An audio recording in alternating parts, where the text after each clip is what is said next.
Hi hello friends, ఈరోజు నేను మీకు టమాటా రోటి పచ్చడి ఎలా తయారు చేయాలో చూపిస్తాను. ఫస్ట్ మనం స్టవ్ మీద గిన్నె పెట్టుకొని కొద్దిగా ఆయిల్ వేసుకోండి. అందులో మీకు స్పైసీ తగినంత పచ్చిమిర్చి వేసుకొని మంచిగా ఒక నిమిషం పాటు ఫ్రై అయిన తర్వాత ఇందులో ఒక 10-15 ఎల్లిపాయలు వేసుకొని అవి కూడా మంచిగా ఫ్రై అయిన తర్వాత కొద్దిగా పసుపు కూడా వేసుకున్న తర్వాత ఇప్పుడు మనం కట్ చేసి పెట్టుకున్న టమాటాలు, ఇక్కడ నేను 4-5 టమాటాలు తీసుకున్నాను.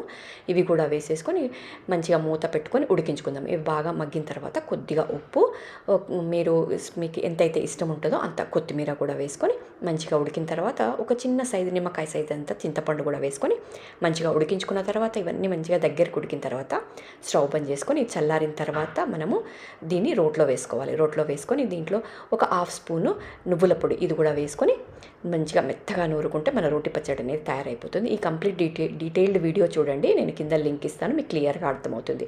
మరిన్ని వీడియోస్ కోసం మీరు నా ఛానల్ ఇంతవరకు సబ్స్క్రైబ్ చేసుకోకుండా చూస్తుంటే ప్లీజ్ సబ్స్క్రైబ్ చేసుకోండి.